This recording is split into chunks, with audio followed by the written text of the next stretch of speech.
The indigenous Taiwanese people settled on the island of Taiwan around 6,000 years ago.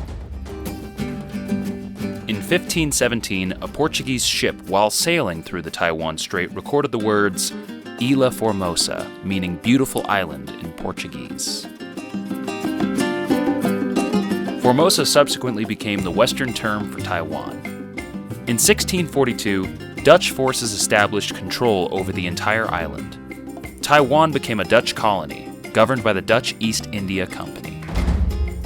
As the Qing dynasty was defeated in the First Sino-Japanese War from 1894 to 1895, Taiwan, along with Penghu and the Liaodong Peninsula, were ceded to the Empire of Japan by the Treaty of Shimonoseki.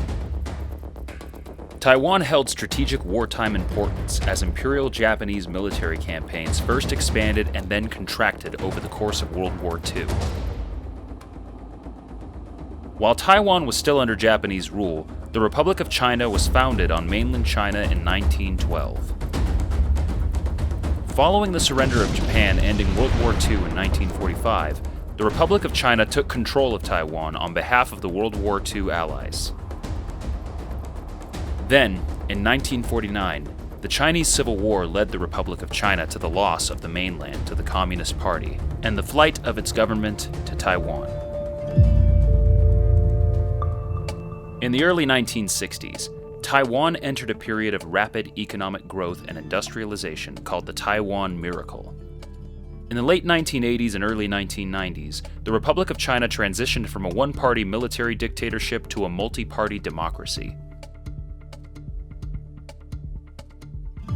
Taiwan's export-oriented industrial economy is the 21st largest in the world, with major contributions from steel, machinery, electronics, and chemical manufacturing.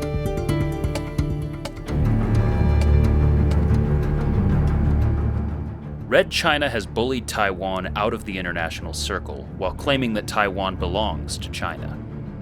In 1971, Red China replaced Taiwan as China's official member of the UN.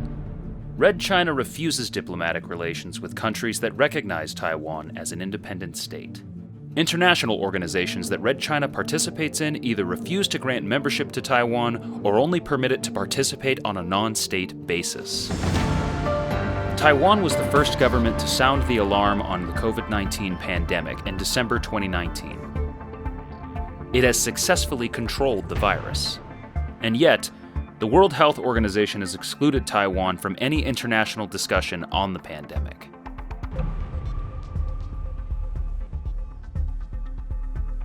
They go around Taiwan every month, almost every month. They try to scare Taiwanese, they try to influence our economic performance, they try to make Taiwanese people fear them and become part of them. Be a friend, don't bully. While Taiwan wants to remain independent and retain its sovereignty, Red China's goal is to reunify Taiwan with the mainland, even if by military force. They have threatened to invade Taiwan should Taiwan seek a declaration of independence.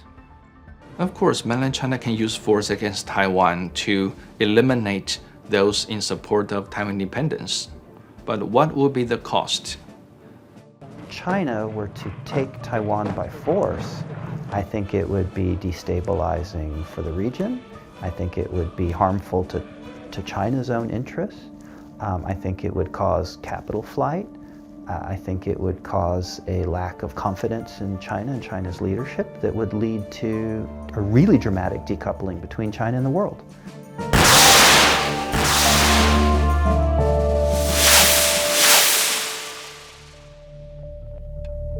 The Anti-Secession Law is a law Red China passed on March 14, 2005. The law went into effect immediately.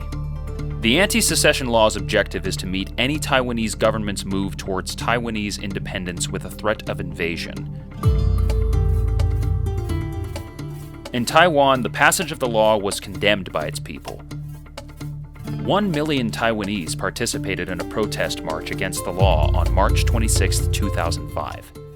I think the people here already say we are not interested in unification with China. Internationally, there were condemnations from many developed countries. The United States and the European Union expressed concerns about the show of force by China across the Taiwan Strait. 我要强调的是 I want to stress that the One China principle is universally recognized by the international community. Any attempt to ignore, deny, or challenge the One China principle will end up in failure.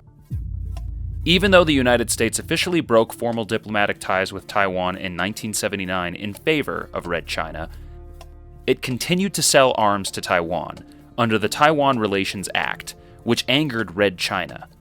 Diplomatic relations between Washington and Beijing continue to sour as Taiwan receives military support from the United States.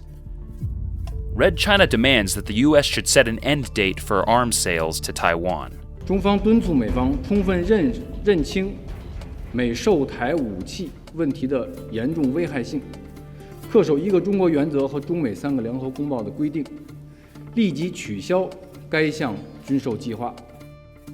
The U.S. refused to do so under the 6 Assurances to Taiwan resolution, preventing Red China from invading Taiwan.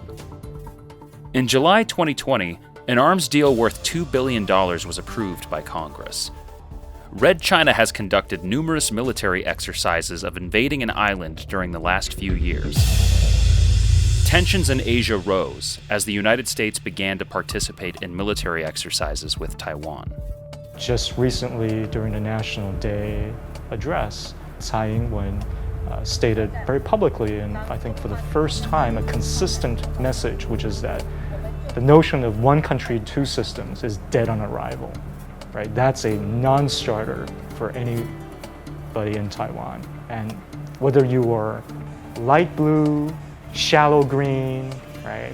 The majority of Taiwan consensus is now emerging coalescing around the view that we cannot accept that political system.